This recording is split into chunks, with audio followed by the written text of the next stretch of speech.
Bonjour à tous, ravi de vous retrouver pour ce nouveau numéro des Matins du Sénat. Aujourd'hui, vous allez suivre l'audition de Marie-Christine Saragosse. La PDG de France Médias Monde est auditionnée dans le cadre de la réforme de l'audiovisuel public qui aura lieu l'année prochaine. France Médias Monde regroupe notamment les chaînes RFI et France 24. Lors de l'examen du budget 2020, les sénateurs avaient demandé au gouvernement de redonner des marges de manœuvre budgétaires au groupe. Objectif, lutter dans un environnement international de plus en plus concurrentiel. On passe à l'audition, on se retrouve juste après sur Public Sénat. Comme l'action de France Médias Monde a encore une fois cette année soulevé un certain nombre de questions que nous avons posées au gouvernement au moment du budget, il n'était pas inutile que nous puissions vous accueillir. Je rappelle à nos collègues que France Médias Monde est l'opérateur de notre politique audiovisuelle extérieure à travers différents instruments que constituent notamment France 24, Radio France Internationale, RFI, pour ne citer que ces deux-là. S'il vous plaît, merci. Vous savez que nous sommes dans une guerre mondiale de l'influence et donc il faut évidemment être en mesure de s'adresser aux opinions publiques dans différents pays à travers les moyens de communication modernes. Vous le savez que combien certaines puissances qui nous entourent consacrent des moyens considérables et parfois des moyens plus que critiquables, de plus en plus sophistiqués pour étendre leur influence et très souvent tenter de déstabiliser nos démocraties. Et donc nous sommes confrontés à ce que l'on appelle maintenant des infox, des informations toxiques, des manipulations ciblées qui visent bien souvent à influer sur le résultat de nos élections dans nos pays démocratiques. Et donc la France, dans ce paysage, se caractérise par l'indépendance de ces médias, par des valeurs de liberté, de pluralisme et de dialogue que nous portons et que nous mettons en œuvre, notamment sur les différents médias dont nous allons vous parler. À partir de là, ce que évidemment la Commission n'a cessé de constater, c'est que la faiblesse des moyens que l'État consacre à cette politique est un véritable contresens stratégique et vous avez été plusieurs à l'évoquer au cours de la discussion budgétaire. Pour ne prendre qu'un seul exemple, est-ce que le fait de toucher directement dans leurs différentes langues les populations du Sahel ne serait pas la meilleure antidote aux idéologies terroristes? Et si on vous empêche de mettre les moyens, et qui sont pourtant bien modestes, car celles et ceux qui, comme moi, ont été vous voir dans votre siège, ont vu que, j'allais presque dire, avec des bouts de ficelle, vous arrivez à faire des miracles. Hein, et oui, la ficelle est grande, mais je veux dire, en tous les cas, je veux dire, vous le faites avec beaucoup d'intelligence, beaucoup de dévouement, beaucoup de compétences, et vous mériteriez effectivement des moyens supplémentaires. Notre audition intervient au lendemain de l'adoption par le Conseil des ministres du projet de loi sur l'audiovisuel à l'ère du numérique, qui prévoit, je le rappelle, de regrouper sous le même holding France Télévisions, Radio France, l'INA et France Médias Monde. Alors, on est évidemment inquiet de voir comment France Médias Monde va pouvoir se développer et conserver surtout sa spécificité dans un ensemble aussi vaste qui risque d'avoir évidemment d'autres priorités stratégiques. De la même manière, nous sommes une fois de plus montés au filet, au créneau contre cette mesure qui a consisté de nouveau à vous enlever un petit peu d'argent dans vos crédits. Et nous avons suggéré, mais ils le diront certainement ceux qui interviendront, que l'Agence française de développement, qui, elle, connaît une croissance absolument démesurée de ses crédits, mette un peu la main à la poche parce qu'il nous apparaît que la dimension médiatique de l'aide au développement pourrait tout à fait trouver là un complément et des synergies sur lesquelles peut-être vous aurez l'occasion de vous exprimer. Je vous propose donc, comme nous l'avons fait les fois précédentes, 10 minutes, un quart d'heure d'exposé, puis après, je pense qu'il y aura un certain nombre d'interventions de nos collègues. Madame la Présidente, vous avez la parole. Merci, Monsieur le Président. Mesdames et Messieurs les sénatrices et sénateurs, je suis enchantée d'être à nouveau devant vous. Je sais à quel point cette commission s'est mobilisée autour de nos enjeux, autour de notre groupe, à quel point d'ailleurs cette commission connaît notre groupe, et au-delà d'ailleurs le Sénat, puisque en effet le débat sur la loi de finances a été l'occasion de voir à quel point cette Haute Assemblée nous soutenez. C'est important pour les équipes et vraiment je vous en remercie parce que ça n'est pas toujours facile et votre soutien nous est précieux. Je voudrais articuler mon propos autour de 2 axes. Vous dire, vous convaincre s'il en était besoin, mais je crois que vous l'êtes déjà, à quel point France Médias Monde est un outil plus essentiel que jamais pour la France. Et aussi vous dire en quoi la réforme doit veiller à nous permettre de mener une politique plus offensive encore sur le plan de l'audiovisuel extérieur. Et pour ce faire, j'ai prévu, en accord avec l'administrateur de cette commission, de vous proposer 4 petites vidéos courtes, parce que je trouve que parfois elles illustrent et elles permettent d'incarner ce que nous faisons mieux que des mots, encore que les mots soient le cœur même de notre métier. Alors, d'abord, je voudrais revenir sur le fait que nous sommes un outil plus essentiel que jamais pour le rayonnement de la France. Et peut-être commencer tout de suite par une vidéographie. Alors je vais vous demander un peu d'indulgence, car elle n'est pas totalement finie. Elle présente France Médias Monde, mais vous verrez qu'il y a quelques petites scories, mais j'ai préféré vous la montrer quand même, parce qu'au fond, on est en famille ici, donc je vous la montre. Alors je ne sais pas où ça se passe. Vous le voyez sur les écrans. France Médias Monde est le groupe réunissant les médias de services publics internationaux français, RFI, France 24 et Monte Carlo Doualiya. Radio, télévision, univers numérique, une présence mondiale en français et en 17 autres langues. France 24, 4 chaînes d'information continue en français, en anglais, en arabe et en espagnol. RFI, la radio d'actualité en français avec des décrochages et des offres numériques. MCD, la radio généraliste en langue arabe. CFI, l'agence qui accompagne le développement des médias du Sud. Des missions plus essentielles que jamais. Offrir à l'échelle du monde une information vérifiée, honnête, équilibrée et indépendante. Défendre les valeurs démocratiques et humanistes. Promouvoir la diversité du monde, l'éducation, l'accès au savoir. Participer au dialogue des cultures. Pour y parvenir, 1750 collaborateurs à Paris, un réseau de 1000 correspondants dans tous les pays du monde, 6 rédactions délocalisées dans un objectif de proximité avec leur public, 5000 observateurs de France 24, un réseau de citoyens uniques, porteurs d'une information vérifiée au plus près des terrains. Un groupe de service public mondial également au service des citoyens français. France Info, l'offre numérique culturelle Culture Prime, la plateforme éducative Lumni, mais aussi de nombreuses coopérations internationales. Info Migrants, le site plurilingue d'information pour les migrants, Plus 90, la chaîne en turc, des projets éditoriaux réguliers sur l'actualité européenne avec Deutsche Welle, des coproductions avec les médias francophones publics, des coopérations au sein du DG7 qui réunit les grands groupes publics de médias internationaux indépendants. Une présence mondiale sur tous les supports.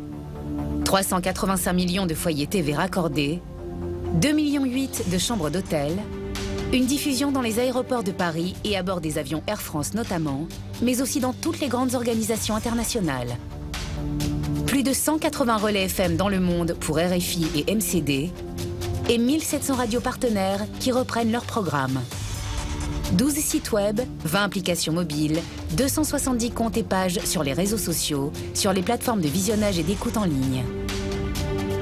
Un succès d'audience.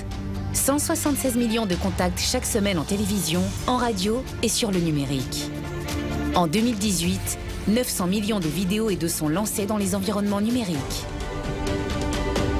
Plus de 75 millions d'abonnés sur Facebook et Twitter. À suivre.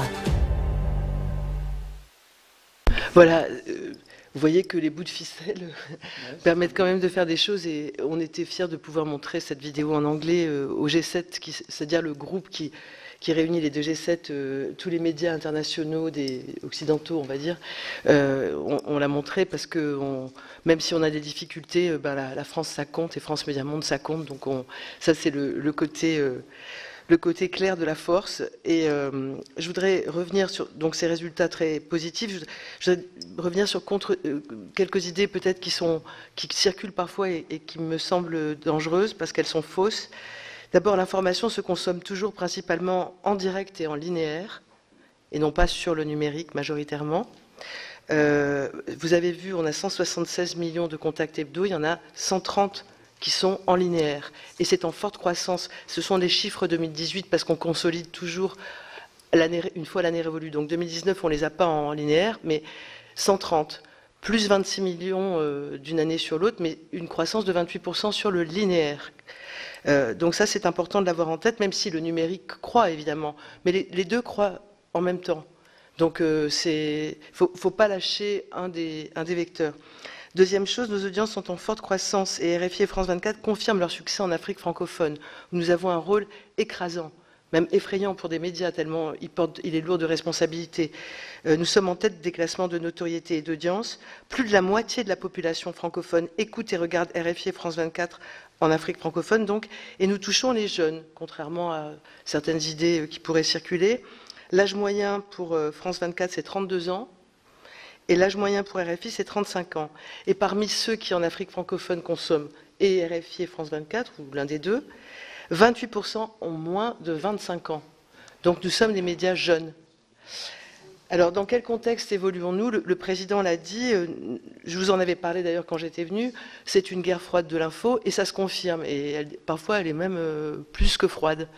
Nous avons des concurrents qui sont ouvertement hostiles, et qui sont des vecteurs d'infox, en particulier sur les réseaux sociaux, et de manipulation des opinions. À côté de cette offensive sur les réseaux sociaux, on a aussi des offensives sur le terrain, où l'instabilité, la démultiplication des risques créent des situations très difficiles pour nos journalistes, qui subissent aussi les foudres du terrorisme. Et il y a aussi des offensives sur nos infrastructures. Il y a quelques mois, nous avons subi une cyberattaque sans précédent, avec des pics montant à 400 000 tentatives d'intrusion par jour. Nous avons une cellule de lutte contre les cyberattaques qui a été mobilisée 24 heures sur 24 et qui, pendant qu'elle faisait ça d'ailleurs, retardait d'autres investissements. Donc on a repoussé les attaques, on a été en lien avec l'ANSSI, mais c'est tout le temps qu'on se bat contre ça. D'ailleurs, je pense que notre ministre de l'Europe et des Affaires étrangères en est pleinement conscient. Il disait lors de la conférence des ambassadeurs, il n'y a plus aujourd'hui de soft power, on est partout dans le hard. Et il ajoutait que la culture, l'information et le développement sont bien les nouveaux attributs de la puissance, et c'est comme cela que nous devons les représenter et les manier si nous voulons continuer à peser sur la scène internationale. Je pense qu'on ne peut pas être plus clair. Alors, le contexte est marqué également par le fait que les moyens des autres, y compris de nos amis, augmentent fortement. Donc, je rappelle les chiffres. Nous aurons une dotation en 2020 de 255 millions d'euros sur la redevance. BBC se voit attribuer 430 millions d'euros, dont 91 millions au titre de l'aide publique au développement. 350 millions d'euros pour la Deutsche Welle cette année, mais 15 millions de plus l'année prochaine. 700 millions d'euros pour USA Global Media, qui est l'équivalent d'FMM pour les Américains. C'est Voice of America, Radio Free Asia, Radio Free Europe, Radio Sana, etc. Les médias publics américains. À l'inverse, donc vous le savez, notre trajectoire est baissière, puisque à l'horizon 2022, entre 2018 et 2022, nous devons voir notre trajectoire financière sur la redevance baisser de 3,5 millions. Comme nous avons des glissements inéluctables, le besoin de financement total sur la période, c'est à peu près un peu moins de 16 millions, 15,8 millions. Et donc, nous avons d'ores et déjà commencé à faire la moitié de ce chemin sur les années qui viennent de s'écouler, en réduisant nos dispositifs de diffusion. Arrêt de France 24 en anglais à New York, Los Angeles, Washington, en Scandinavie. Arrêt de la TNT en Outre-mer. Arrêt de Monte Carlo Doualiya aux Émirats Arabes Unis. Effort de productivité et d'économie sur nos coûts de grille, économie sur les frais de fonctionnement, politique de départ volontaire ciblée, négociée, non remplacée au fil de l'eau. Et nous devons continuer l'année prochaine à aller dans cette direction pour tenir l'équilibre de notre budget. Donc ces efforts d'économie, vous voyez bien, creusent l'écart avec la concurrence qui, elle, amplifie ses moyens. Enfin, la concurrence, encore une fois, ce sont des amis en même temps, mais ils ne portent pas la voix de la France. Et donc il y a un effet retard. Pourtant, nous mettons une stratégie qui porte ses fruits. Et d'ailleurs, le ministre de la Culture, devant votre Assemblée, je pense que c'était vendredi dernier, a d'ailleurs déclaré que... il a dit « Nous sommes conscients que FMM fait un travail remarquable avec des moyens limités ». Alors, face à ces contraintes, il ne s'agit pas de baisser les bras, ces contraintes, nous les partageons avec le reste du secteur public. Il s'agit d'avoir une stratégie encore plus claire, au fond, une stratégie mondiale plus claire. Donc je voulais vous en dire un mot. D'abord, notre stratégie, elle a une vocation universelle et ça, nous y tenons. Nous ne renonçons pas à une zone géographique, malgré les contraintes financières. Et cette stratégie se décline avec une hiérarchisation des zones géographiques. Ainsi, l'Afrique est au cœur de notre projet. C'est sans doute la première priorité géographique, avec des contenus éditoriaux dédiés visant la jeunesse, le renforcement des langues africaines, une diffusion de proximité avec des rédactions délocalisées, j'y reviendrai, beaucoup de développement numérique, beaucoup de radios partenaires, 500, et grâce à CFI, notre filiale, que vous avez vu, une action renforcée en matière de formation, notamment de lutte contre les infox. Au Maghreb et au Proche-Orient, nous assumons un rôle de média d'équilibre avec France 24 en arabe, qui est leader au Maghreb et qui, au total, sur le monde arabe, touche 26 millions de téléspectateurs chaque semaine, et Monte Carlo Doualia, qui est plus connu au Proche et Moyen-Orient et qui rassemble 9,2 millions de contacts chaque semaine.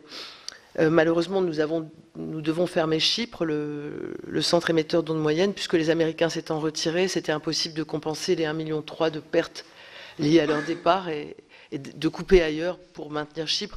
L'onde moyenne nous servait de filet de sécurité en cas de fermeture de FM ou d'impossibilité de reprise satellitaire. Eh bien, nous nous rabattrons sur le numérique, puisque c'est notre nouveau filet de sécurité. Et surtout, nous n'avons pas renoncé à la stratégie FM de MCD, puisque nous en avons 28 et nous en ouvrons une nouvelle au Soudan pour MCD. C'est très important d'occuper ce nouveau territoire qui s'ouvre à nous. En Europe, nous allons procéder, et nous avons déjà commencé, mais nous allons continuer à procéder à des retraits ciblés, tout en préservant une importante présence, puisque nous voyons, nous sommes probablement les chaînes françaises à le plus parler d'Europe et à permettre aux citoyens de mieux connaître ces institutions. Et puis nous avons en Europe orientale une base très importante avec RFI Roumanie, une rédaction qui, j'espère, dans les projets que nous développons autour du traité d'Aix-la-Chapelle avec la Deutsche Welle, nous espérons que ce sera une base qui va se développer encore dans d'autres langues que le roumain. Et puis vous avez vu, nous sommes partenaires de la chaîne turque avec la BBC, USA Global Media, et c'est la chaîne opérée par Deutsche Welle. Et nous avons une rédaction russe qui monte en puissance aussi. Nous, aux Amériques, alors après, ça c'est les zones prioritaires. Les zones de développement, c'est les Amériques, avec France 24 en espagnol qui passe à 12h, de 6 à 12h le 20 décembre prochain. J'y reviendrai un peu plus avec une vidéo. Et nous nous sommes retirés complètement des États-Unis. En 2020, ce sera le retrait complet des États-Unis, où nous ne serons plus diffusés que sur le numérique, en OTT ou sur nos offres numériques. En Asie, nous avons été heureux de constater que nous faisions une percée significative.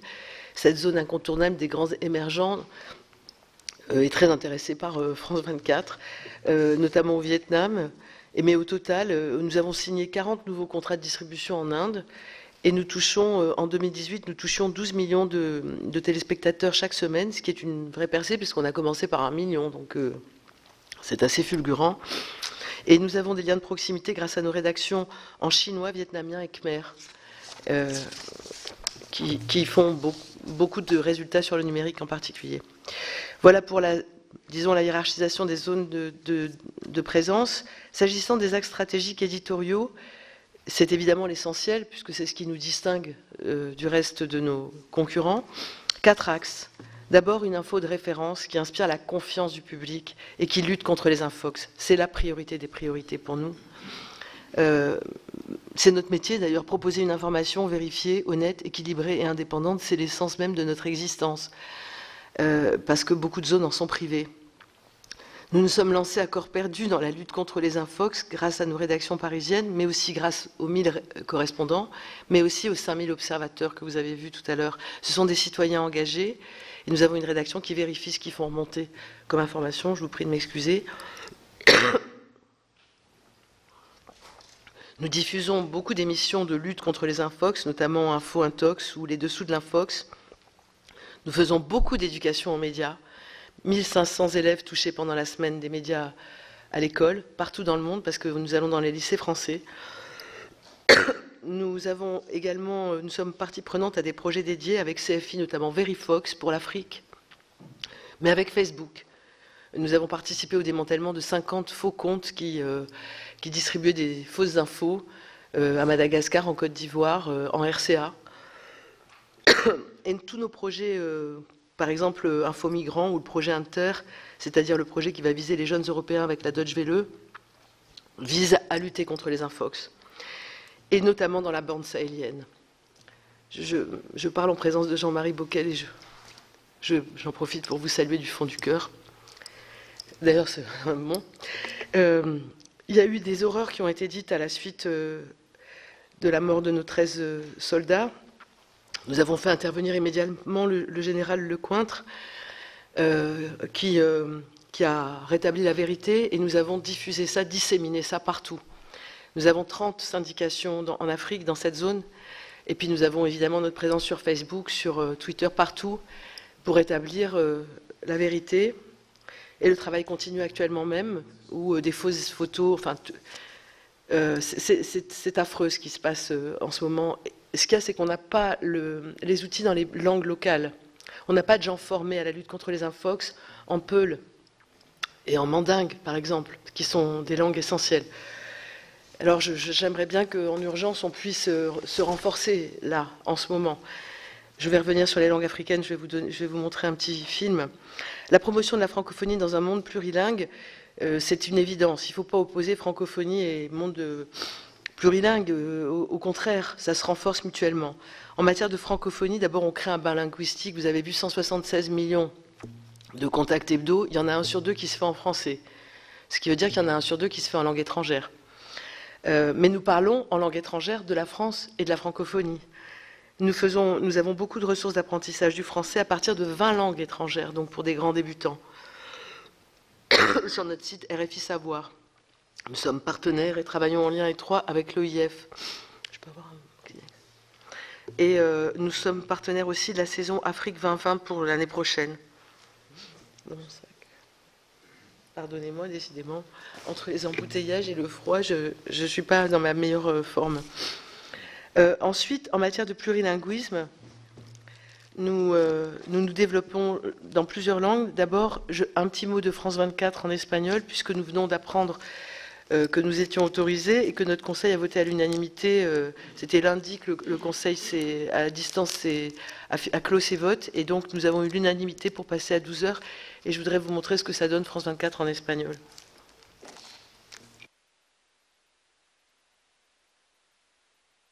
La información de América Latina y el mundo en France 24. Bienvenidos. Mi nombre es Liliana Valencia. Le 26 septembre 2017, Actualizamos la información de América Latina y el mundo en France 24. Bienvenidos. Mi nombre es Liliana Valencia. Le 26 septembre 2017, France 24 a lancé depuis Bogota sa version en langue espagnole. La chaîne a fait le choix d'installer sa rédaction hispanophone en plein cœur de l'Amérique latine, lui permettant de développer une proximité avec son auditoire. Elle porte quotidiennement un regard français sur l'actualité latino-américaine et internationale. France 24, c'est pour moi un véhicule pour conduire les gens à l'information de qualité. C'est également une opportunité de connaître le monde à partir du travail de journalistes experts. La rédaction de la chaîne est composée d'une trentaine de journalistes polyvalents, originaires de France, d'Europe et de toute l'Amérique latine. France 24, c'est diversité. Diversité des sujets dont on parle, mais aussi la diversité de nationalités qui travaillent à la rédaction. Ils forment une équipe qui a les yeux rivés sur la région, mais aussi sur le reste du monde, à travers un important réseau de correspondants. Confirmant une forte attente, France 24 en espagnol a été accueillie très chaleureusement en Amérique latine. Me encanta France 24 porque me fascina la variedad de programas, de reportajes, de debates que ellos realizan sobre todos los temas a nivel mondial. L'arrivée de la chaîne a permis de doubler la distribution de France 24 dans la région.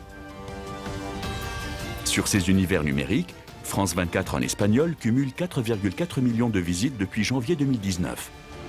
Depuis le début de l'année, la chaîne connaît également une croissance exponentielle sur YouTube, où elle dépasse les 15,5 millions de vidéos vues. Ce que j'aime chez France 24, c'est notamment le fait qu'ils soient très présents sur les réseaux sociaux et qu'ils aient une chaîne YouTube qui tourne en continu, en live pendant 24 heures. Ça me permet de suivre les actualités un petit moment dans la journée. Véritable pont entre la France et l'Amérique latine, France 24 en espagnol permet d'enrichir les offres de contenu des antennes françaises, anglaises et arabes de la chaîne. Elle contribue à la promotion et au rayonnement des valeurs françaises dans les 180 pays de diffusion de France 24. France 24, Liberté, égalité, actualité.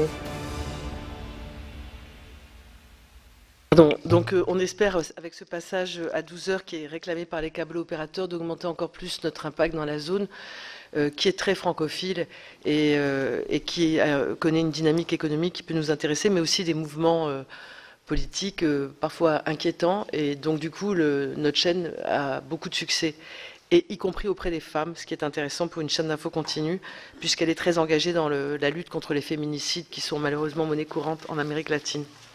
Alors, autre développement en langue, les langues africaines qui sont vraiment au cœur des enjeux pour moi actuels.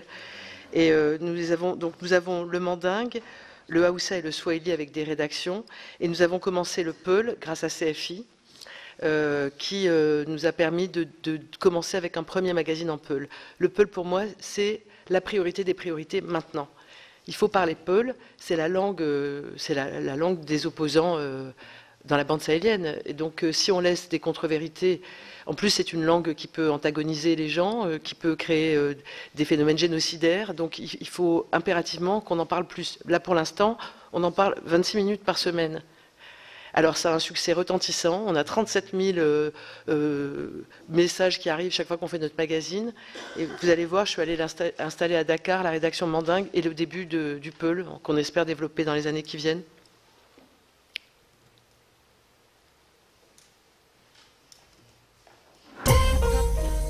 Journalistes, une quinzaine de correspondants sur le terrain. La nouvelle rédaction de RFI à Dakar assure 2 éditions quotidiennes en mandincan. C'est l'heure de la matinale. Première édition dans les studios dakarois de l'équipe.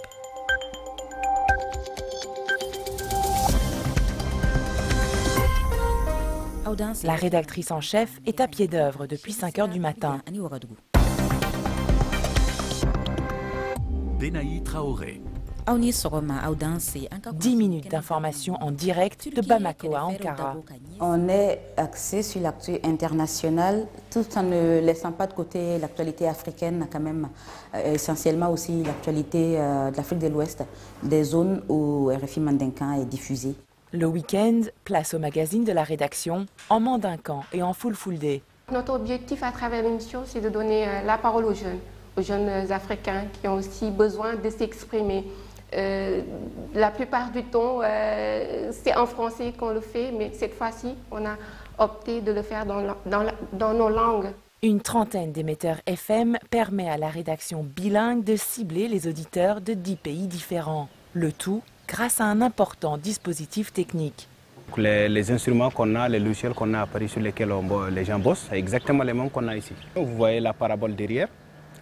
La parabole nous permet de faire des remontées à partir de Dakar ici, qui attaquent à Paris. La jeune rédaction a déjà des projets.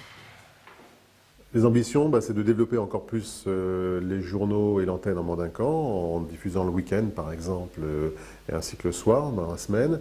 Et même chose pour le Peul, le fulfulde, où on va, là aussi, on espère pouvoir développer des journaux en langue fulfulde pour les auditeurs Peul qui nous écoutent un peu partout dans la sous-région. Une antenne stratégique.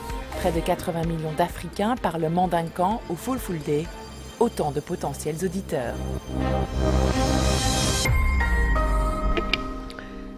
Voilà, donc on est en train de négocier avec CFI. Je me tourne à chaque fois que je dis CFI parce que Marc Fombossier, ici présent, est à la fois le directeur de la stratégie de France Média Monde et le PDG de CFI. Et je suis à côté de Thomas Legrand, qui est le directeur de la communication et des relations institutionnelles. Et donc, on est sur un gros projet pour justement faire ce que disait notre rédacteur en chef que vous avez entendu, c'est-à-dire élargir le mandingue, élargir le peul, mais aussi le haoussa. Simplement, le rythme de développement d'un projet avec l'AFD est un rythme d'environ 2 ans. Donc, on a commencé en septembre 2018. On sera prêt peut-être en mars 2020, et parfois il y a urgence. Et donc c'est là que je pense qu'on n'est pas assez agile. Ensuite, donc vous voyez que l'aide au développement, c'est au cœur de nos préoccupations. Je pense qu'elle doit vraiment monter en puissance, et que Donc là, ce projet Kibarou, il va nous permettre, je vous ai parlé des 3 langues, Fulfulde ou Peul, Mandingue et Haoussa. Il y a le Swahili aussi, la région des Grands Lacs, qu'il ne faut pas perdre de vue. Et sur ça, ce n'est pas inclus dans le projet. Donc ça m'ennuie parce qu'au Kivu, c'est le Swahili de RFI qui est le plus écouté. Et donc si on montait en puissance, ce serait aussi un outil de pacification, parce que c'est ça qu'on fait en donnant de l'information équilibrée et plurielle. Et on fait un rôle de pacification, aux côtés d'ailleurs parfois d'interventions militaires et derrière et à côté. Enfin, le numérique irrigue toutes nos activités. Je vous ai dit que le linéaire c'était important, il ne fallait pas lâcher un barreau de l'échelle sans en tenir un autre, mais il faut tenir les 2 barreaux. Donc nous avons une triple stratégie de numérique, hyper-distribution maîtrisée, c'est-à-dire nous ne pouvons pas nous permettre le luxe de faire la tête aux plateformes. Sans elles, nous ne serions pas présents dans 176 millions de foyers dans toutes nos langues, 18 langues au total dans le groupe. Donc il nous faut les plateformes, on en a besoin pour toucher nos auditeurs et les jeunes. Ensuite, nous faisons de nouveaux formats, des podcasts, du motion design, c'est-à-dire la vidéographie, etc. Et puis surtout, nous décloisonnons linéaire et numérique dans nos rédactions. Tout le monde doit savoir faire un peu de tout, même si on ne fait pas tout en même temps. Et puis la culture data, c'est fondamental. Nous avons multiplié par 4,5 les résultats de nos langues étrangères de RFI grâce au travail sur les données. Sans jamais annoncer à notre ligne éditoriale, évidemment, mais en l'adaptant au support et en ciblant mieux les publics. Donc c'est très important. D'ailleurs, les chiffres sont renversants. Vous avez peut-être vu tout à l'heure dans le petit film qu'on avait 900 millions de vidéos vues en 2018. Nous en sommes sur 11 mois en 2019 à 1,5 milliard de vidéos vues pour notre groupe. Donc notre travail paye. Alors la réforme, c'est le 2e point et j'en aurai fini, ne vous inquiétez pas, je suis désolée, je suis trop longue. Mais cette réforme va créer une holding baptisée France Média. Le parallèle avec BBC et BBC World est frappant, puisque notre nom c'est France Média Monde, et donc France Média Monde. Donc la BBC inspire cette réforme. Nous souhaiterions au fond qu'elle l'inspire encore davantage, cette réforme, puisque nous savons que pour nos collègues de BBC World, ça n'est pas facile de survivre dans un univers dominé par des chaînes nationales au sein de BBC. Ils nous le disent, on était avec eux à Berlin. Pour les protéger, donc un double dispositif a été mis en place. D'abord, ils bénéficient d'un plancher de redevance qui est fixé dans le document, le COM, le contrat d'objectifs et moyens de la BBC. Il y a un plancher. Ça veut dire que ce n'est pas un plafond, ça veut dire qu'on peut faire mieux, mais qu'on ne peut pas descendre au-dessous de ce niveau-là. Donc ça pourrait être une piste de réflexion pour nous. Et d'autre part, ils ont un contrat direct avec le ministère des Affaires étrangères, avec le Foreign Office, un contrat direct qui est sur l'aide publique au développement, qui permet de cibler des priorités géostratégiques de manière plus réactive. Alors, bien sûr, nous travaillons très très bien avec l'AFD. Il y a franchement une volonté de travailler ensemble très grande. C'est simplement que les procédures de l'AFD sont celles d'une banque et elles sont légitimes, et que parfois on a besoin d'aller plus vite. Donc il nous semble que peut-être il y aurait moyen de réfléchir à des liens plus étroits avec le ministère. Ces liens plus étroits avec le ministère conforteraient la place du ministère dans l'ensemble de la structure France Média, puisqu'on sait, mais ça n'est pas écrit dans la loi, qu'un des administrateurs sera un administrateur issu du ministère des Affaires étrangères, mais ça ne figure pas dans la loi. J'imagine que ça ne peut pas, pour des raisons légales, y figurer.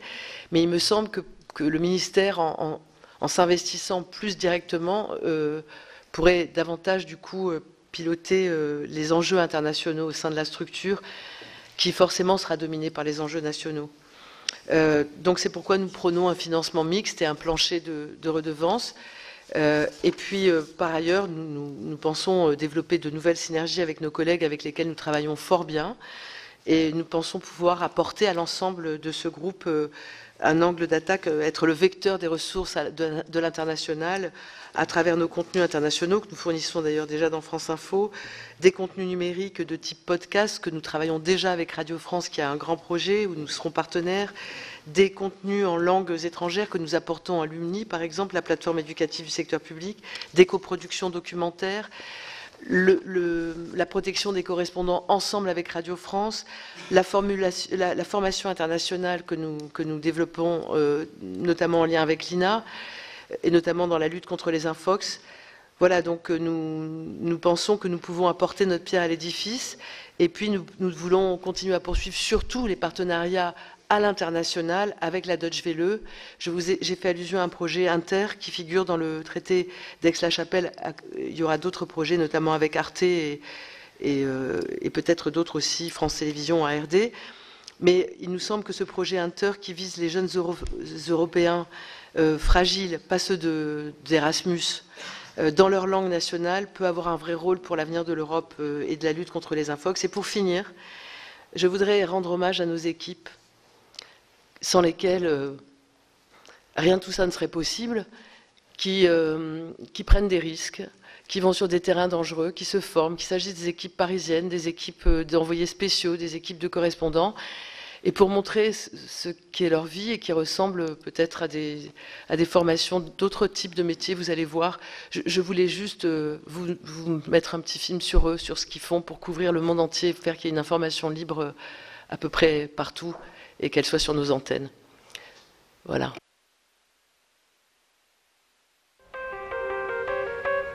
Votre cartographie.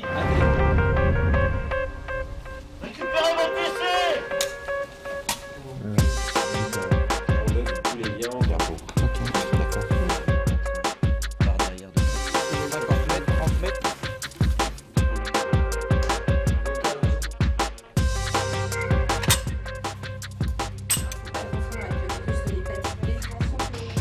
Comme ça peut bien, c'est évite avec le lancement complet. Ok.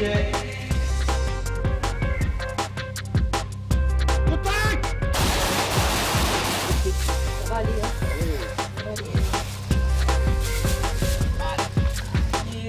La persistance de budgétaire facile, ou par contre, c'est des Ils ont à l'infini de gestes.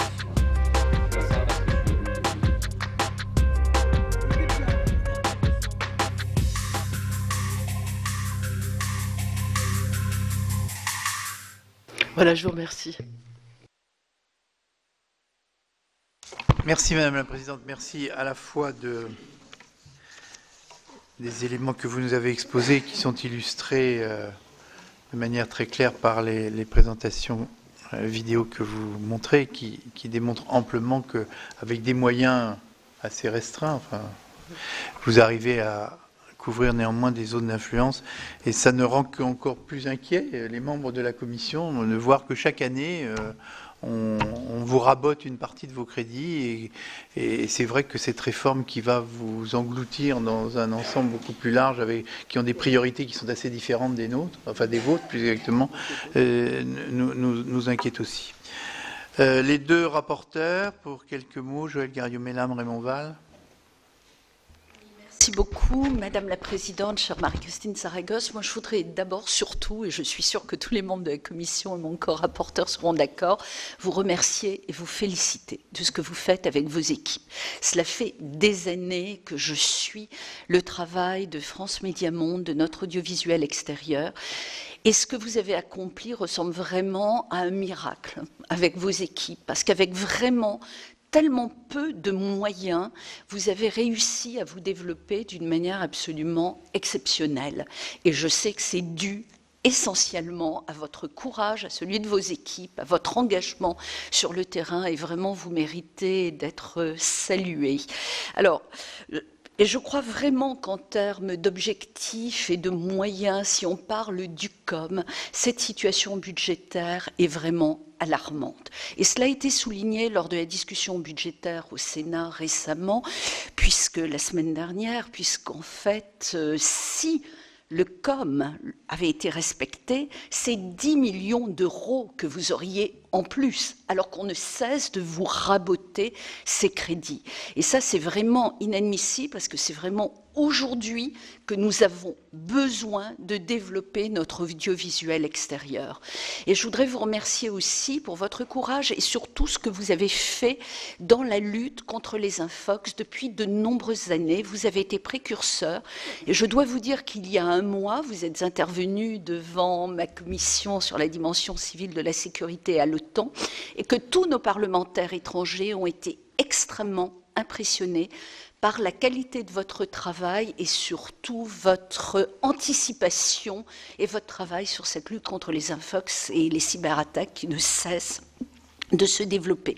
Alors peut-être une question, parce qu'en dehors de ce budget, bien sûr, qui nous inquiète, c'est concernant vos rapports, bien sûr, avec l'AFD, puisque nous en avions parlé avec Raymond Vall il y a déjà plus d'un an, de la nécessité d'avoir davantage de budget, enfin de coopération avec l'AFD. Le président vient de le rappeler aussi.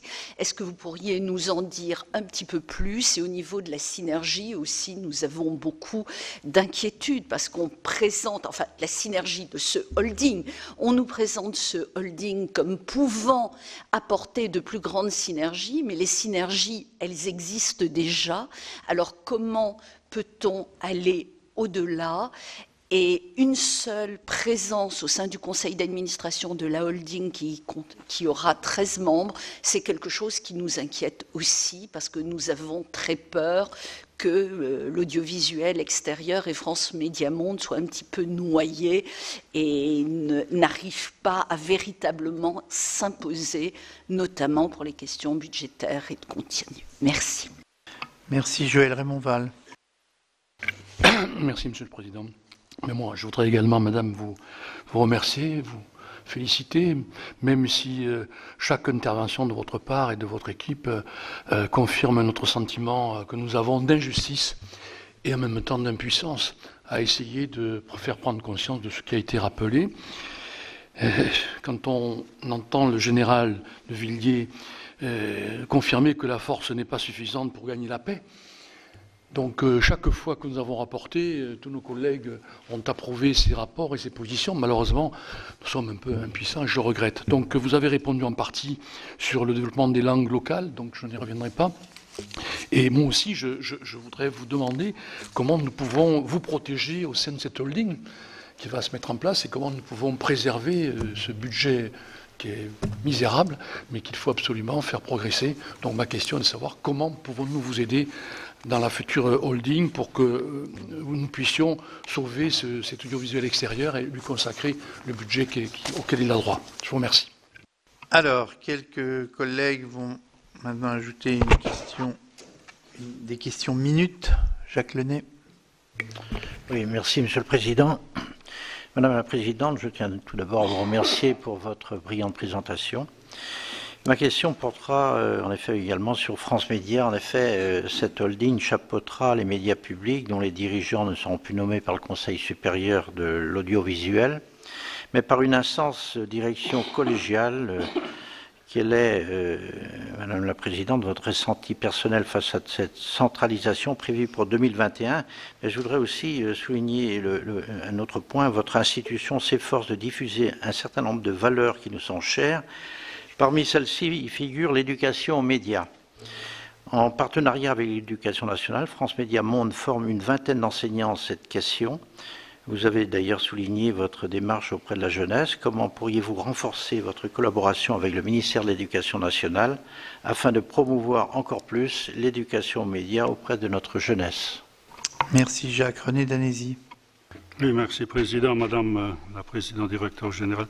Lors de votre audition devant notre commission en juillet 2018, vous aviez évoqué avec regret la fermeture de la rédaction RFI en langue turque en 2010.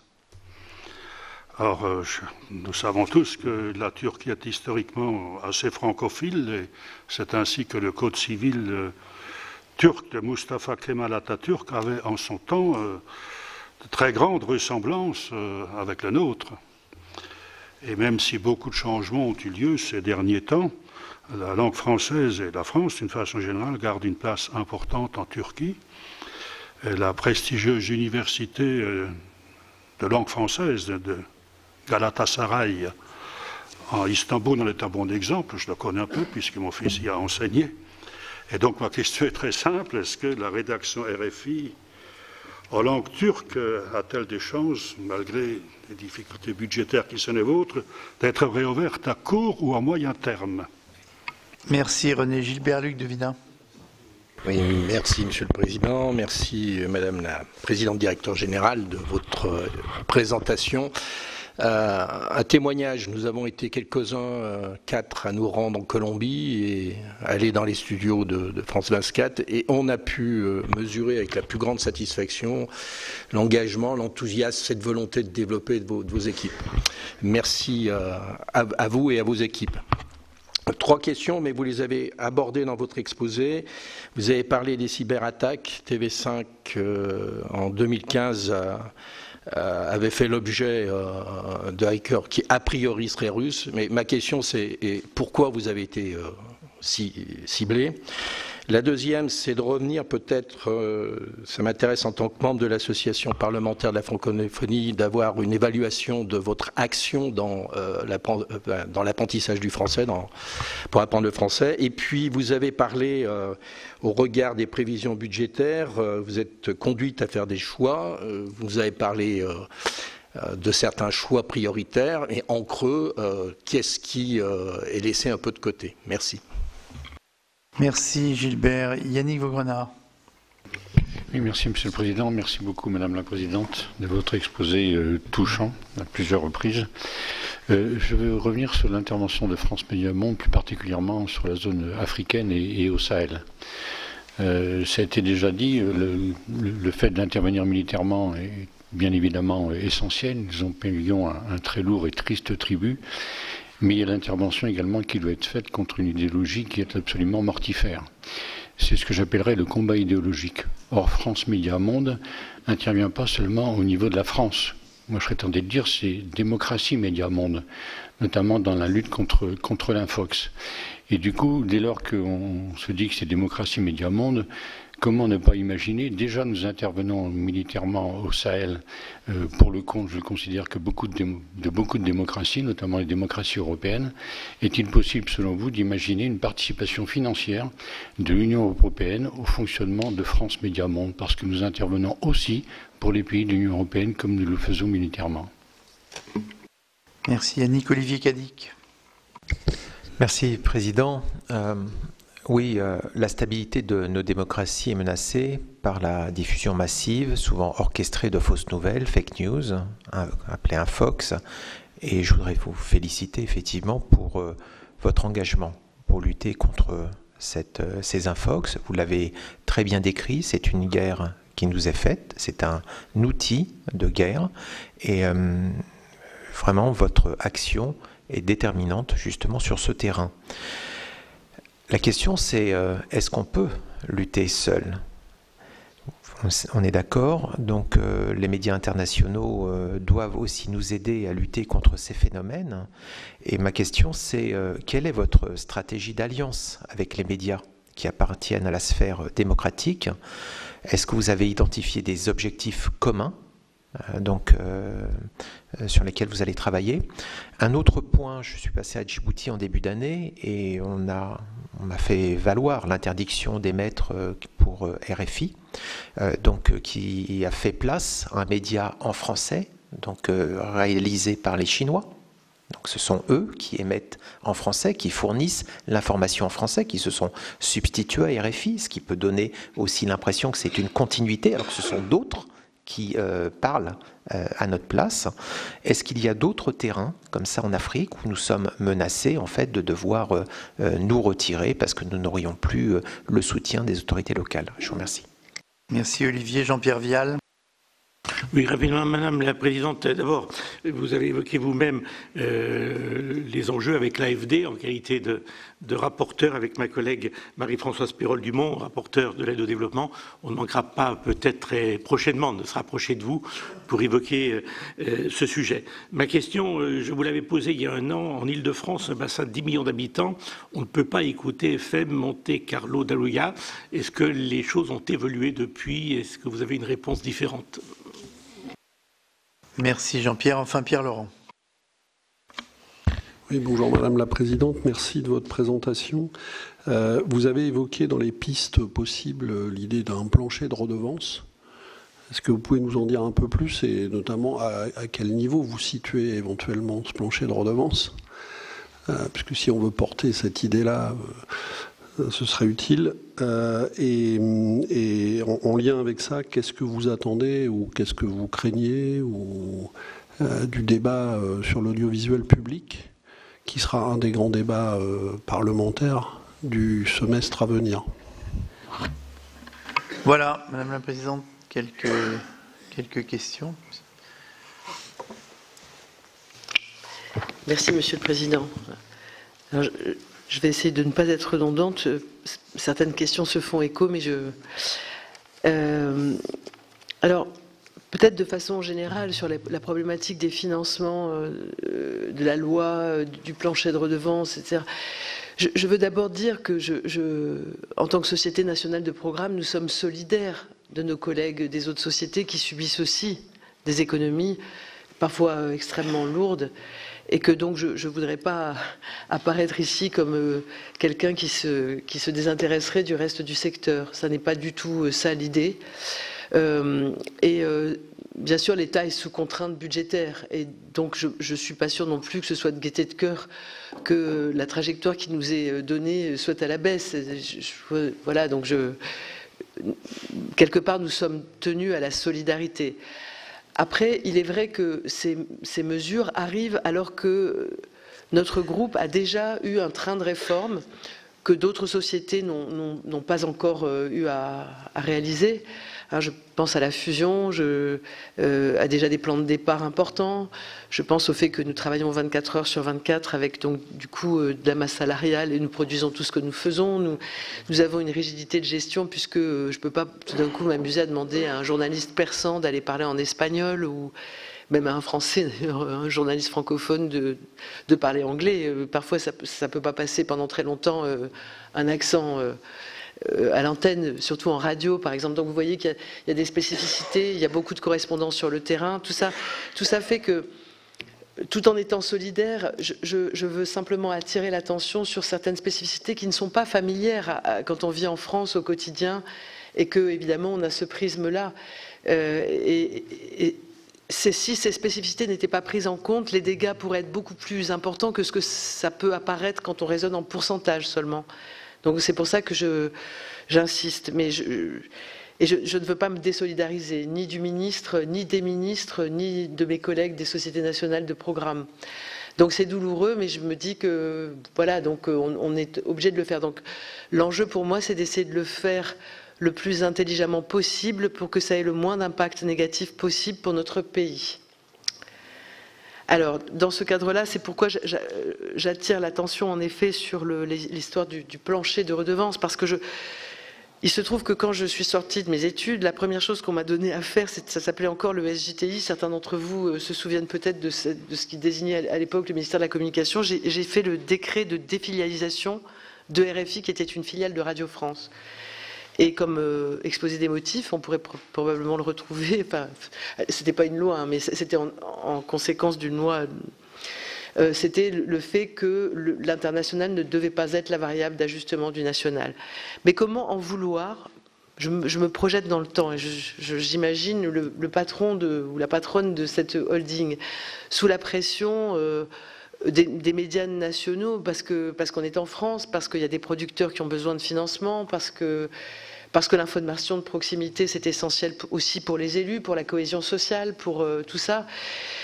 C'est très difficile de faire le choix. Et nous avons des missions régaliennes. Donc on peut comprendre qu'à l'échelon d'un État, elles se fassent. À l'échelon d'une entreprise, peut-être que ce sera plus difficile. C'est pour ça que les Anglais, qui sont pragmatiques, on le sait, ont fait ce plancher. Alors, le plancher actuel de BBC World, c'est 254 millions d'euros. Nous, on a 255, vous voyez. Sur la redevance, ils ne sont pas tellement plus riches que nous. Hein. Le gros de l'écart, c'est sur l'aide publique au développement. Mais je ne sais... Sincèrement, je pense que ce serait dans une discussion qu'on pourrait l'établir. Ça pourrait être un pourcentage pour qu'il y ait une certaine dynamique au fur et à mesure qu'éventuellement la redevance augmenterait, pour pas qu'on soit enquillé dans un plancher. Il ne faudrait pas que le plancher devienne un plafond, vous voyez. Donc c'est ça l'idée. Ce qui s'est produit à la BBC, évidemment, World, le plancher est devenu un plafond. C'est pourquoi le Foreign Office, à un moment, s'était énervé, inquiété, en 2016, et a décidé de faire un contrat direct. Et ça fait partie des choses que je trouve utiles, qui permettait d'asseoir l'influence du ministère des Affaires étrangères britannique et aussi de pouvoir intervenir justement sur des zones prioritaires qui relèvent du développement, qui ne sont pas nécessairement affiliées redevances spontanément. Donc c'est pour ça que je me dis que la réflexion autour de ça, alors j'en ai déjà parlé au ministère de tutelle, puisque j'essaye de... Encore une fois, on est un média public, on est financé par l'État, donc on se doit d'être loyal avec l'État qui vous nourrit. Mais je me dis que parfois, dans le fait qu'on embrasse une réforme globale, on est moins conscient des conséquences sur un secteur qui est moins connu. Donc c'est pour ça que j'insiste sur cette question. En outre, je constate que dans la loi, il est prévu qu'il y ait 2 lignes budgétaires. Celle pour France Média, qui inclura France Média Monde, et des lignes distinctes pour TV5 Monde et Arte. Au fond, la seule raison de ce distinguo, ce n'est pas les missions des uns et des autres, puisque nous avons travaillé, et Joëlle Garriot-Mesdames le sait bien, puisqu'elle était dans ce groupe, nous avons travaillé dans un groupe de travail audiovisuel extérieur qui précisément associait France Média Monde, Arte et TV5 Monde, pour réfléchir sur l'action audiovisuelle extérieure. Donc nous avons réfléchi à une stratégie collective, et tout d'un coup, dans le budget, nous voyons que France Média Monde est inclus dans France Média, tandis que Arte et TV5 Monde en sont exclus et sont sur des lignes distinctes qui permettront au Parlement d'ailleurs de prendre connaissance et de pouvoir éventuellement même proposer des amendements de modification. Ça n'est pas notre cas. Je me dis que c'est peut-être dommage pour la lisibilité de notre action audiovisuelle extérieure et la possibilité pour les parlementaires d'y voir clair. Il y a vraiment une rupture entre des outils multilatéraux qui donc sont hors de l'instance franco-française et France Média Monde qui est franco-français et qui a beau s'adresser au monde, avoir 66 nationalités, qui est dans le chapeau commun. Donc c'est des choses qui ne sont pas forcément en elles porteuses de quoi que ce soit. Et le ministre d'ailleurs de la Culture est parfaitement conscient et déterminé sur l'audiovisuel extérieur. Il en a fait une des grandes missions de la loi. Donc il est venu sur nos antennes en parler.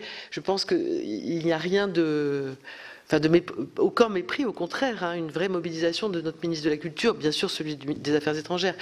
Mais ensuite, dans le temps qui passe, si on ne prend pas certains garde-fous, les choses peuvent se tasser. Et encore, c'est ce qui s'est passé pour la BBC, ce qui a induit cet accord direct.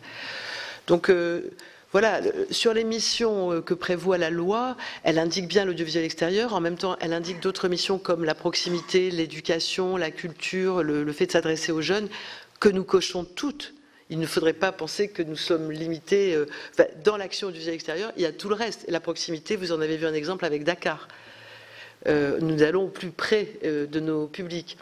Donc, mais il me semble que le fait d'avoir une information libre, équilibrée, inspirant la confiance, mériterait peut-être d'être souligné encore plus à l'heure des fake news ou d'un Fox. Voilà, donc par exemple, ça pourrait être important. Je pense que les langues étrangères sont sous-estimées quand on raisonne en France, parce qu'on est entre nous. On parle de francophonie en général quand on veut parler d'international.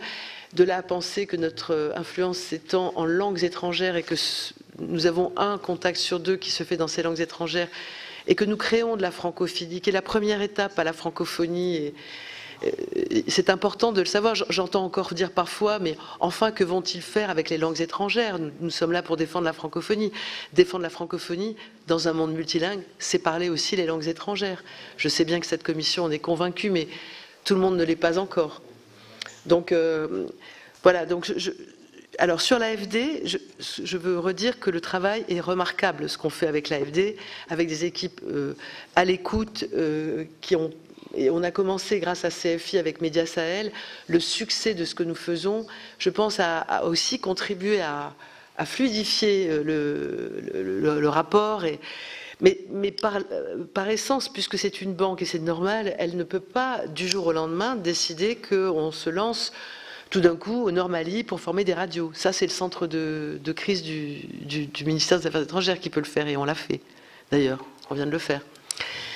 Donc, encore une fois, le partenariat avec l'AFD est irréprochable, et avec CFI, évidemment. Et d'ailleurs, on a besoin de CFI, même sur d'autres choses. On va chercher CFI parce que en ingénierie de projet, c'est formidable de les avoir. On fait presque tout ensemble avec CFI maintenant. Et nos journalistes se sont entichés de CFI. Ils adorent travailler. Demain, ce soir même, tout à l'heure, commence le forum des médias pour les 30 ans de CFI. On aura 120 radios, télé qui seront réunies à Paris, de tous les coins du monde. Et évidemment, on délocalise nos studios et on sera là. Et on va débattre de la présence des femmes, de l'égalité homme-femme dans les médias, de la lutte contre les infox, de qu'est-ce que c'est qu'une information, qu'est-ce que c'est, est-ce qu'on doit faire du marketing quand on est un média, etc. Il y aura beaucoup de sujets. Donc on travaille très bien ensemble, mais je pense qu'il faut être plus agile. Voilà, donc d'où le contrat que je demande, qui sera un contrat FMM-CFI. Évidemment, il ne s'agit absolument pas de déposséder de ce savoir-faire qui, au contraire, nous est vital de CFI sur l'ingénierie de projet. Je crois que c'est Joël Guizet qui avait des synergies déjà. Oui, nous travaillons très bien avec les autres. Sur France Info, nous fournissons tous les journaux étrangers. Nous fournissons les programmes la nuit. Nous fournissons 5 duplex par jour. Nous fournissons tous nos magazines à France Info. Donc nous sommes déjà dans cette action. Sur Culture Prime, qui est une offre que je vous recommande du secteur public sur les réseaux sociaux, nous fournissons beaucoup de sujets de l'international qui ont un succès extraordinaire, surtout quand c'est France Culture qui reposte des sujets de RFI, mais c'est formidable, les Français adorent. Donc on est très heureux de cette collaboration. On travaille formidablement avec nos collègues de Radio France et de France Télévisions et de l'INA, qui fait des choses formidables aussi là-dessus. Et de TV5, bien sûr.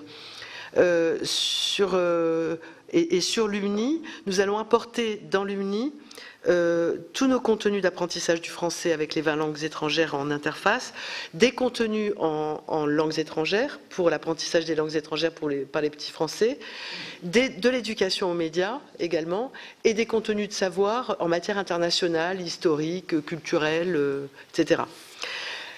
Donc je rebondis sur une autre question sur l'éducation aux médias et sur la présence d'enseignants chez nous. Nous voudrions en avoir beaucoup plus. Je pense que c'est purement une question de moyens. Nous avons eu presque 2000 inscrits qui demandaient à venir, d'enseignants français de toute la France qui voulaient venir, mais il y a 20 postes. Donc alors si nous on serait prêt à faire plusieurs sessions par an. Les journalistes et les enseignants, contre toute attente, ont quelque chose en commun d'énorme, c'est qu'ils doivent gérer le débat. Et c'est pas toujours facile. Un enseignant nous disait, moi, quand dans ma classe j'ai des enfants d'origine turque et russe, et qu'il y a des positions françaises anti-russes et anti-turques, comment je gère? Eh ben, c'est le même boulot qu'un journaliste qui fait un débat et qui va gérer des points de vue différents. Donc les enseignants adorent venir chez nous. Et les journalistes adorent accueillir les enseignants, ça se passe à merveille. Si on pouvait faire, je sais pas, une session par trimestre au moins, on serait ravis, et encore plus que 20. On pourrait en accueillir un peu plus, pas beaucoup plus parce que ça perdrait de sa saveur, mais on pourrait en accueillir 30-40, 4 fois par an. Le problème, c'est le financement par le ministère de l'Éducation nationale, évidemment. Et puis, bon, et on accueille beaucoup d'élèves, hein, beaucoup, et y compris tout ici les Moulineaux. Hein, on a un accord, tous les CM2 défilent chez nous. Nos outils de lutte contre les infox, info-intox, est utilisable en classe de CE1. Une institutrice de classe de CE1 a eu le prix de l'UNESCO de lutte contre les infox grâce à sa pédagogisation d'info-intox en classe, en CE1. Parce on ne pourra pas armer, on ne peut pas tout faire, c'est sûr, il faut armer chaque citoyen, depuis le plus jeune âge. C'est un enjeu éducatif majeur, et le ministre de l'Éducation nationale en est convaincu. Donc nous, on essaye de fournir des outils éducatifs dans ce cadre-là. Si on parle d'infox, alors il y a eu plusieurs questions dessus. Évidemment qu'on ne peut pas faire tout seul. Donc il y a l'éducation aux médias qui est la première étape pour moi, vitale, en France et dès qu'on peut, dans tous les lycées français. C'est inscrit au programme, il faut que ce soit inscrit au programme. Ça, c'est le premier point. La deuxième chose, c'est qu'évidemment, nous, on agit en luttant à la fois sur nos antennes linéaires avec des émissions, on en a plein, hein, contre les infox européennes, contre les infox mondiales, sur RFI, sur France 24, en invitant d'autres collègues, d'autres médias. C'est sur les réseaux sociaux eux-mêmes, puisqu'on contre-attaque. Je citais un exemple très douloureux tout à l'heure sur le Sahel, je vous en cite un plus comique si on veut, pas tellement comique non plus. Hein. Quand il y a eu l'incendie de Notre-Dame, en Afrique, une rumeur s'est répandue comme une traînée de poudre, c'est parce qu'il y avait des statues maléfiques parce que les Français sont quand même un peu diaboliques comme peuple, c'est bien connu. Donc il y avait des statues maléfiques sur Notre-Dame, et c'est pour ça qu'elle a pris feu. Les photos qui circulaient partout étaient d'ailleurs pas des photos de chez nous. J'ai pu d'ailleurs m'en vanter auprès des Allemands auprès qui j'étais la semaine dernière. C'est des photos de la cathédrale de Cologne. Il se trouve qu'au Moyen-Âge, on mettait des statues représentant les péchés à l'extérieur des cathédrales pour tenir le péché hors de la cathédrale. Alors c'est parti, bon. Nous, on a été saisis par les observateurs de France 24, puisque je vous ai dit, on en a 5000 dans tous les pays du monde. Ce sont des jeunes citoyens engagés, garçons et filles, femmes, pardon, à 35 ans quand même, c'est aussi des femmes et des hommes, et ils nous font monter quelque chose. On a un compte dédié, c'est pas public, ils font monter, ils sont inscrits comme observateurs, ils sont validés comme observateurs, ils nous disent il se passe ça. Ça remonte chez nous. La rédaction, les Obs, vérifie s'ils ne nous disent pas des bêtises, parce qu'ils pourraient essayer de nous manipuler aussi. Et ensuite, on fait une émission, et on la balance sur les réseaux sociaux. Et comme on est en syndication, l'idée c'est que ça ruisselle partout. Et on peut bloquer quelque chose. Et là, on a bloqué avec notre article, on a fait venir des historiens, des architectes, etc. Et on l'a balancé partout, on a arrêté net la rumeur. Avec Facebook, donc on ne travaille pas seul. Avec Facebook, on travaille depuis le début avec eux pour lutter contre les infox. Et on va travailler encore plus, parce que c'est sur Facebook que ça se passe, sans eux, on ne peut pas. Donc on a un accord avec eux. On a commencé par tester et on espère bien l'agrandir. Cet accord qu'on a d'ailleurs avec l'AFP aussi, enfin c'est l'AFP qui est avec nous aussi. On repère une fake news, on prévient, on fait un article tout de suite et on prévient Facebook qui va faire en sorte dans ses algorithmes de limiter justement la propagation et qui va relier systématiquement le contre-article qu'on fait pour dire la vérité à la fake news. Donc, ça, on veut monter en puissance. Avec nos amis du DG7, on était donc à Berlin. On a considéré que c'était l'axe de la réunion. Hein. Et donc, les Canadiens et les Britanniques, de même que le Times, c'était le New York Times, ont commencé à faire un travail, on pourrait appeler ça du watermarking, excusez-moi de faire du franglais, mais ça permet d'identifier dans la trame même des images quelque chose qui fait qu'on sait que c'est nous, parce qu'il y a des détournements de logos. Ça nous arrive fréquemment qu'avec un logo de France 24 ou d'RFI, on raconte n'importe quoi. D'ailleurs, à Djibouti aussi, donc éventuellement si c'est TV4, la chaîne chinoise. Bon. Donc nous, on va marquer, de sorte qu'on peut à tout moment, avec les plateformes, avoir un accord. Si c'est pas marqué pour nous, ça veut dire que c'est pas vrai. Ça, on va travailler sur ce sujet-là. On va travailler aussi à des outils, avec les Allemands notamment, qui permettent de repérer les fake news. On a aussi, nous, mis en place des outils d'aide pour le grand public quand vous avez une image, comment vous allez débusquer que c'est une fake news. Vous avez un guide sur France 24, les Obs, sur notre partie de site qui est dédiée à ça. On travaille évidemment avec le secteur public français sur vrai ou fake. Alors, sur le site France Info, il y a un onglet vrai ou fake où on est dedans avec France Télévisions, Radio France, etc., TV5, tout le monde. Donc, c'est tous les fronts. Maintenant, c'est ça qu'on fait tout le temps. Même quand on fait notre métier, c'est-à-dire dire des choses vraies et équilibrées et honnêtes, c'est qu'on lutte déjà contre les fake news. En plus, on est partie prenante à une enquête avec les citoyens, parce que le lien, c'est la confiance avec les citoyens. Donc, la confiance avec les citoyens, on est en train de répondre à toutes leurs questions. Il y a une grande enquête qui est faite. Et chaque semaine, sur France 24 et RFI, avec notre médiateur, on leur raconte comment on fabrique l'info, pourquoi ils ont tel doute, pourquoi c'est pas justifié, ou là peut-être qu'on a fait une boulette et il faut reconnaître quand on fait une boulette, etc. On fait un gros travail pour resserrer les liens de confiance. Et on est pas mal noté de ce point de vue dans le monde entier. Dans les qualitatifs, RFI, France 24, c'est du solide, c'est considéré comme sérieux, non propagande, non partisan. C'est aussi une réputation de la France. Donc elle nous sert. Cyberattaque. Cyberattaque, donc on a été attaqué via la rédaction russe. Est-ce que ça vous donne un indice ? Alors, ça rentre toujours par nous, toujours pareil, c'est nous les garants, c'est nous. Donc on a évidemment des formations de nos salariés pour ne pas se laisser infecter par un virus qui va permettre ensuite de remonter chez les administrateurs autorisés et toucher le cœur du dispositif. Ce qui s'est passé à TV5 Monde à une époque où ce n'était pas encore très courant et où la chaîne n'était pas organisée pour lutter contre ça, puisqu'elle était précisément dans une fluidité pour rendre les choses de qualité accessibles.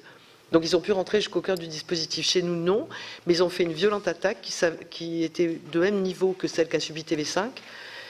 On avait des pare-feux, on avait des zones de démilitarisation, c'est ça le langage, hein, c'est un langage guerrier, et on a pu les arrêter. Tout ce qu'ils avaient pu un peu appréhender, ils l'ont mis sur le dark web, ça se vend, et ensuite d'un pays qui attaquait, on en a eu 9. Je ne les citerai pas ici. Il y avait un vaste champ où tout le monde était bien représenté, toutes les zones géographiques étaient assez bien représentées. Et donc ça, c'est tout le temps, et ça peut se reproduire demain.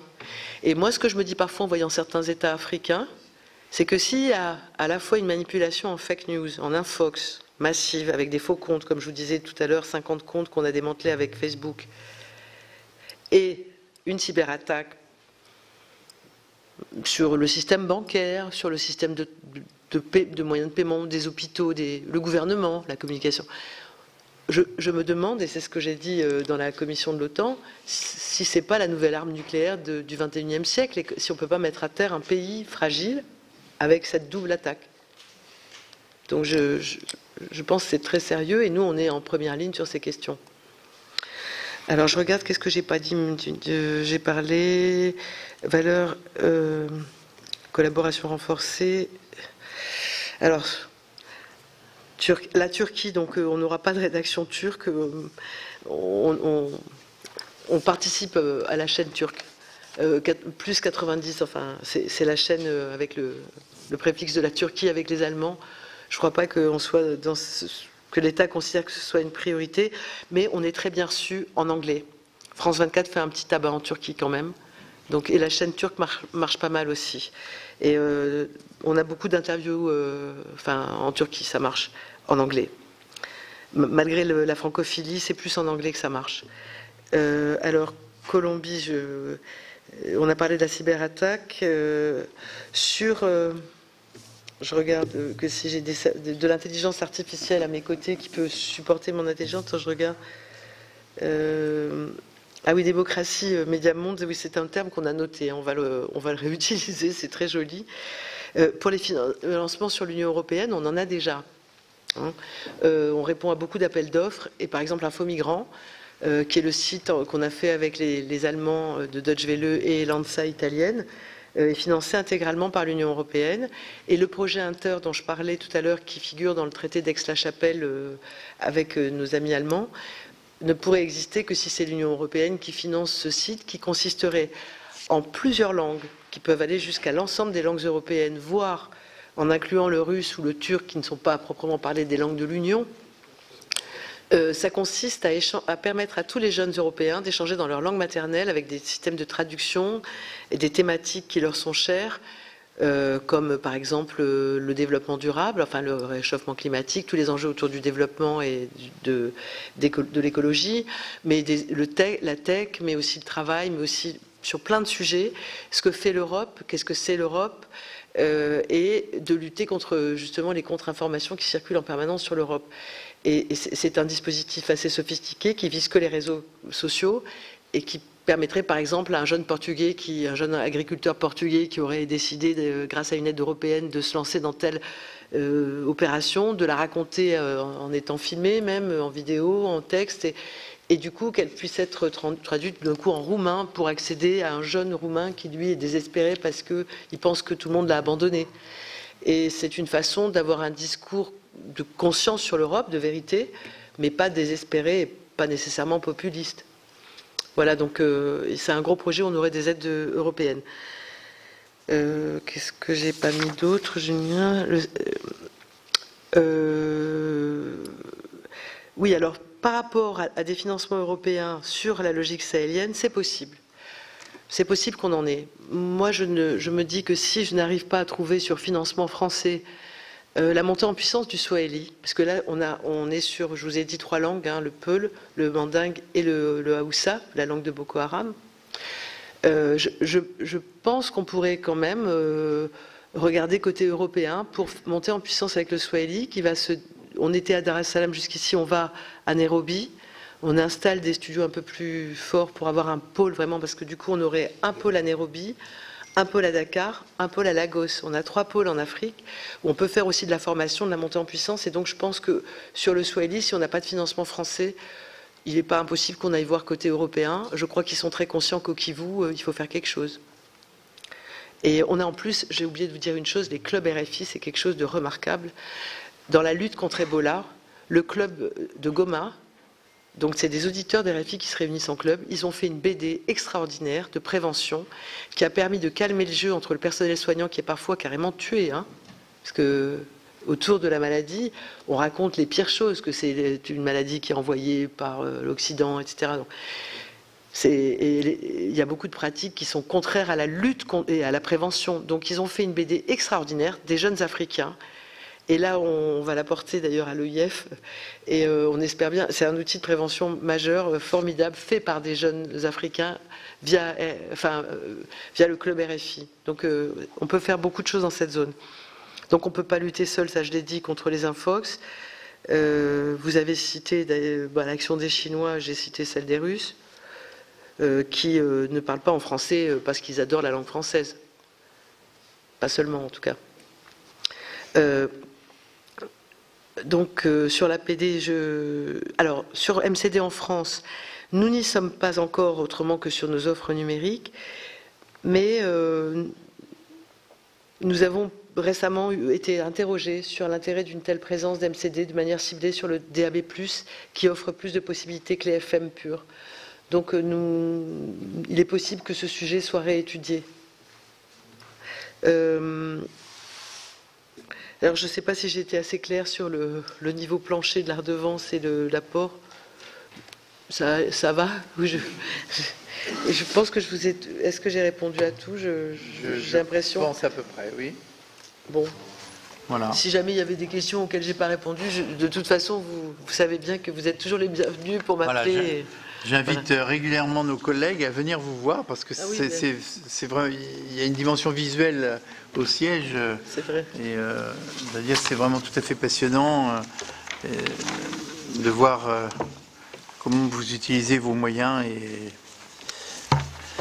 sachez en tous les cas que nous allons continuer notre combat à vos côtés pour faire en sorte que à la fois cette réforme de l'audiovisuel qui va nous arriver ne fasse pas de votre activité l'une des victimes collatérales, parce que on a bien vu immédiatement quand des amendements qui étaient des amendements d'appel qui visaient à prendre un peu d'argent de France Télévisions, on a vu immédiatement la réponse en force pour faire en sorte de nous faire rendre gorge sur ces amendements, alors que sincèrement, encore une fois, le combat que vous menez est absolument exemplaire. Il est bien au-delà de l'influence.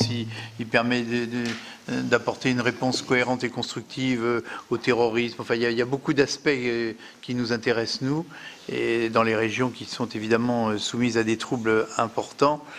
Donc c'est pour ça qu'on s'attache beaucoup. Vous nous avez dit bonne coopération avec l'AFD, mais la coopération, des fois, on veut aussi qu'elle soit plus réactive et puis plus sonnante et trébuchante, parce que on se pose quand même la question d'une progression. Alors là, vraiment, presque logarithmique des moyens de l'AFD. On aimerait que ça vous aide, parce que, encore une fois, c'est un moyen d'influence, c'est un moyen d'aide au développement et de coopération. Et là, je pense qu'on peut aller plus loin. Alors, M. Rioux nous a dit qu'il était tout à fait ouvert et prêt. J'espère que... Oui, c'est tout. Voilà. Mais, Monsieur le Président, ça ne se fait pas de parler après le Président. Non, mais je voulais juste vous dire... On n'est pas au Vatican, donc vous inquiétez pas. Bien que cet endroit soit tellement sublime, c'est pas la chapelle Sixtine, mais bon. Voilà. Ce que je voulais vous dire, c'est que, évidemment, déshabiller Pierre pour habiller Paul, c'est difficile, et puis nos collègues de France Télévisions font de très gros efforts. Donc c'est sûr que la réforme de la redevance, qui est obligatoire, cette réforme, puisque la redevance va être appelée à, en tout cas, perdre son véhicule de collecte, la taxe d'habitation. Cette réforme-là, peut-être, est susceptible de donner un peu d'oxygène côté financement en redevance, et donc d'éviter d'avoir à faire du tort à l'un pour permettre à l'autre de survivre, parce que ça, c'est très douloureux pour tout le monde. Donc je crois qu'il faut aussi que cette Assemblée soit attentive à cette réforme de la redevance à venir, qu'il est impératif que l'audiovisuel extérieur français soit financé par une recette affectée, indépendante du budget de l'État, car c'est notre crédibilité à l'international. Quand on nous accuse d'être, je ne sais pas, la voix du ministère des Affaires étrangères et de ne pas être indépendant, ça met parfois d'ailleurs en danger nos journalistes, qui sont du coup considérés comme cibles. Je crois qu'il est important de pouvoir dire non, le patron du groupe, il est nommé par une autorité indépendante ou un conseil d'administration indépendant, il est financé par des recettes affectées, ça fait partie de notre crédibilité et aussi de notre sécurité. Donc c'est important de veiller à cette réforme. Et puis par ailleurs, en effet, l'aide publique au développement, c'est une façon, sans doute, puisqu'elle est en croissance, moins douloureuse que de retirer à tel ou tel de notre société collègues et amis des moyens qui leur font aussi un peu défaut. Donc voilà ce que je voulais ajouter. De ces arguments-là.